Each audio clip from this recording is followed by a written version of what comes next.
Norton's theorem. The statement is any two-terminal bilateral linear AC or DC circuit containing any number of sources and network elements can be replaced by an equivalent circuit consisting of a single current source in parallel with a resistance. That means however large the circuit be, whatever be the number of network elements the circuit have, you can replace that particular circuit by an equivalent circuit which consists of just a single current source in parallel with the resistance. So Norton's theorem is very much similar to Thevenin's theorem. It's just a converse. In Thevenin's theorem, the equivalent circuit was a voltage source in series with resistance. Whereas in Norton's theorem, it is a current source in parallel with resistance. The value of current source, which is a Norton current IN, it is the short circuit current across the load terminal. That means you remove the load from the circuit, replace it by a short circuit and find out what is the current flowing through that short circuit path. That is Norton current. Norton resistance Rn is same as RTH. It is the resistance seen when you look through the open circuited load terminal, deactivating all sources. Remove all the sources from the circuit, replace voltage source by short circuit and current source by open circuit, and find out what is the equivalent resistance when you look through the open circuited load terminal.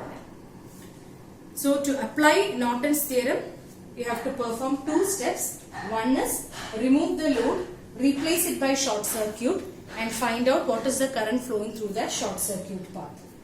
Second is keep the load terminal open and find out what is the effective resistance when you look through the open circuited terminal by deactivating all the sources. This is how you represent the equivalent resistance, current source IN in parallel with Rn. To understand the Norton's theorem more clearly, we will take an example. Consider the same circuit which we have taken for Thevenin's theorem. It consists of four resistors R1, R2, R3 and RL, and we need to find out the current flowing through RL, which is IL. So to find out IL using Norton's theorem, the first step is you need to find out the short circuit current IN. Okay. So the first step is you need to find out IN. Now to find out IN, we have to remove the load and replace it by short circuit. So we redraw the circuit by removing the load. So I am removing the load and going to replace it by a short circuit. Okay. Now this is IN, or this is the short circuit current, which is IN. R1, R2 and R3. This is Vs. So to find out this current, first we will find the total current I. For that, total current I will be V by R. Vs, the source voltage divided by effective resistance. Now what is R effective? R effective means effective resistance when you look from the source side. So you should start from the opposite side. R2 and R3 are in parallel, that in series with R1. So in order to find out the source current, the effective resistance will be the resistance seen when you look from the source side. So you will start from the opposite side. R2 parallel R3 in series with R1. So R effective is R1 plus R2 R3 by R2 plus R3. Okay. So we will get the total current. Now once you get the total current, look here, I is the total current which reached this point. What will happen? R2 and R3 are in parallel, right? So the total current I, when it reached this point, it will divide into two. Since R2 and R3 are in parallel, it will divide into two, I1 and ISC. So what will be ISC? Short circuit current. Current division rule we have learned, right? It's the total current into opposite branch divided by sum, R2 plus R3. This is ISC. Now you can solve this ISC by different methods. I have just taken one method where I have applied, where I have found the total current first and then applied the current division rule. If you want, you can solve this using node equation also. So once you get IN, we can find out RN, which is the Norton resistance. So RN is same as RTH. What you have to do? You have to draw the circuit by deactivating all the sources. Here there is a voltage source. So I am replacing the voltage source by a short circuit and then draw the remaining circuit and keep the load terminal open. Remove the load and keep the terminal open. So Rn is the effective resistance when you look through this open circuited terminal. Now this is R1, this is R2 and this is R3. So what is Rn? Rn is same as Rth. When you look from this side, you have to find out the effective resistance. When you look from this side means you have to start from the opposite side. So it will be R1 parallel R3. So it will be R1 R3 by R1 plus R3, that in series with R2. Okay. So thus we got Rn also. Now we can draw the equivalent circuit. The equivalent circuit will be In. In we found it, and then this is In, Norton current. The equivalent circuit is current source in parallel with Norton resistance. So this is Rn. Once you get In and Rn, you can reconnect the load. The load was RL and we need to find out In. Rn and RL are in parallel. Total current flowing is In. So the In here will divide into 2 between Rn and RL. Then what will be IL? Current flowing through the load will be equal to total current. Total current is In into opposite branch resistances Rn divided by total resistance Rn plus RL. So this is how you find out current flowing through the load by applying Norton's theorem. First we need to find out the short circuit current. Let us remove the load, replace it by short circuit and find out the current flowing through the short circuit path. Second is find out the the Norton resistance, which is same as Thevenin resistance. It is obtained by removing the load, make it open and find out what is the resistance seen when you look through the open circuited terminal. Once you get In and Rn, you can draw the equivalent circuit, current source in parallel with the resistance, and then you can reconnect the load and find out what is the current flowing through it by applying current division rule. This is Norton's theorem. So the question is, find current flowing through 5 ohm using Norton's theorem. So the circuit is shown. We need to find out the current flowing through 5 ohm. So 5 ohm is the load. So first we can find out the short circuit current or the Norton current. So first we will find out IN. To find out IN, we have to remove the load and replace it by short circuit. So we will draw the circuit.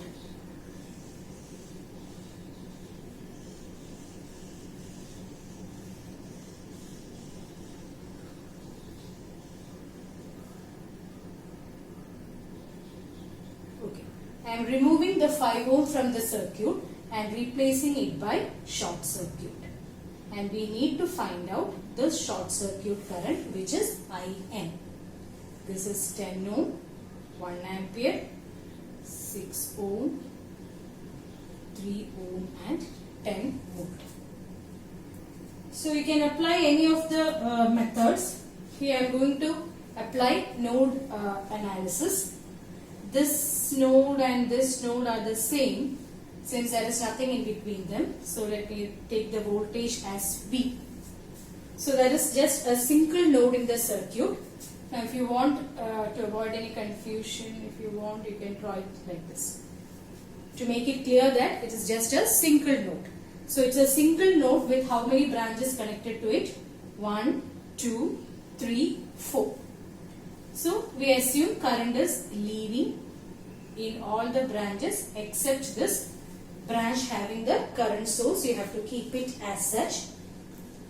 Now we can write the node equation. The equation will be V minus 10 by 3 plus V by 6 plus V by 10 equal to 1.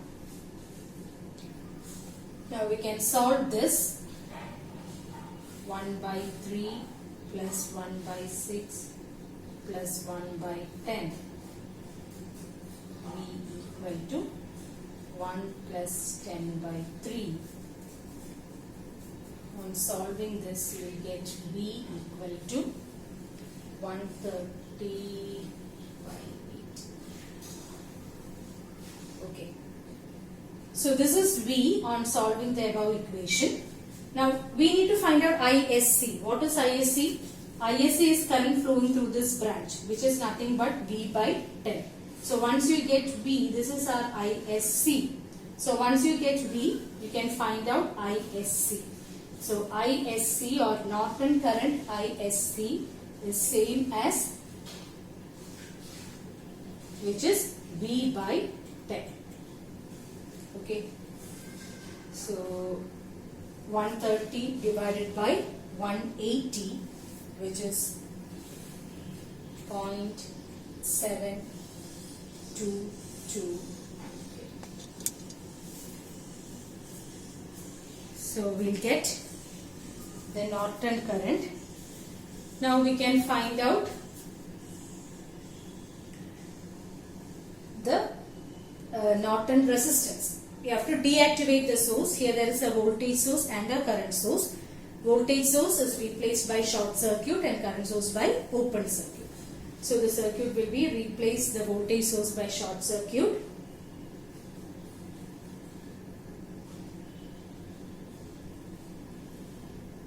Current source can be removed and kept open. So this is 3, 6, 10. Remove the load, find out what is the resistance when you look from this open circuit terminal.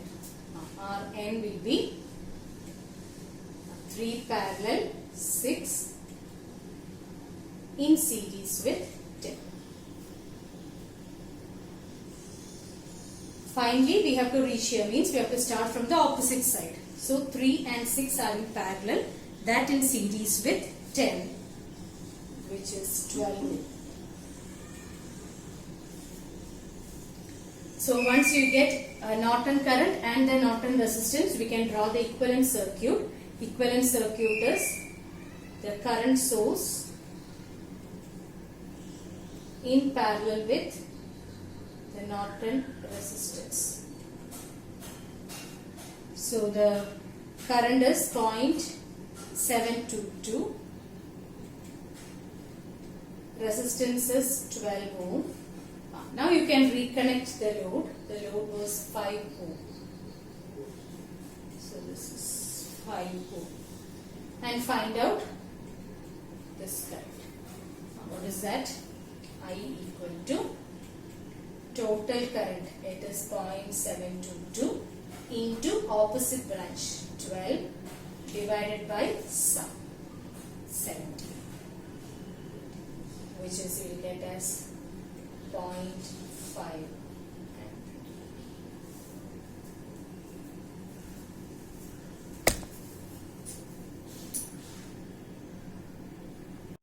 Next question. Find power loss in 1 ohm using Norton's circuit.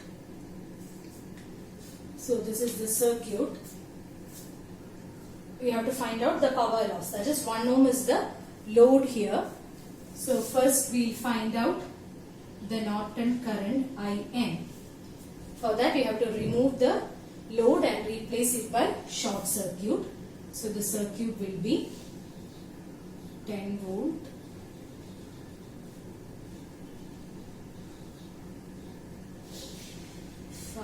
Ohm.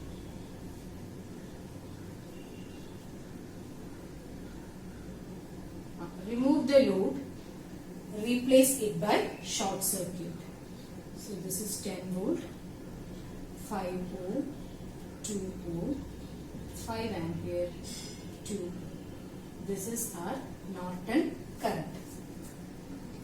Now look at the circuit. Here you have a short circuit and then a resistor in parallel with this. Now suppose some current, say I, reach at this point. It has two paths. One is a path having resistance 2 ohm and the second is a path having 0 resistance. What will happen? The complete current will flow through this 0 resistance path and there will not be any current flowing through 2 ohm. That means 2 ohm has no significance here.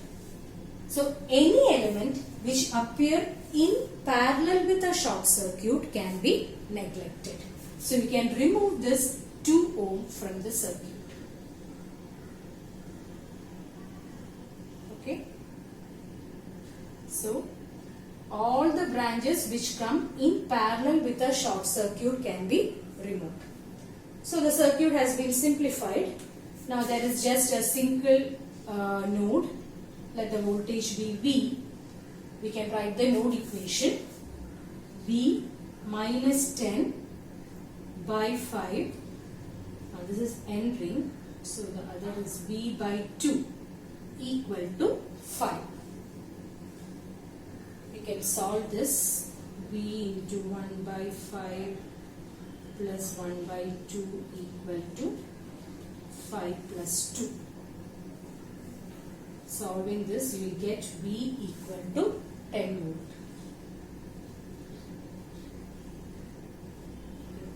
So you got V. What is IN? IN is the current flowing through this branch, which is V by 2. So IN, Norton current, is V by 2, which is 5 ampere.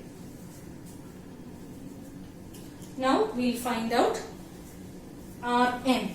So to find Rn, you have to remove the load, keep it open and draw the equivalent circuit. So we can replace the voltage source by short circuit. Here there is a resistor. Current source is removed. This is 2 ohm. 5, 2, 2. See, here we have to consider this 2 ohm. Why? Because now the terminal is not short circuit, it is open. To find out the resistance, you have to open circuit the output terminal.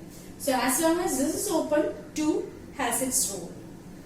So what will be Rn? Rn will be 5 and 2 in series, 7. 7 parallel 2. So it is 7 parallel 2, which is 14 by 9.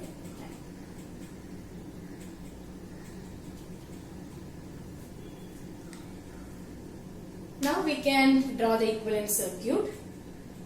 equivalent circuit is current source in parallel with the resistance, and you can reconnect the load.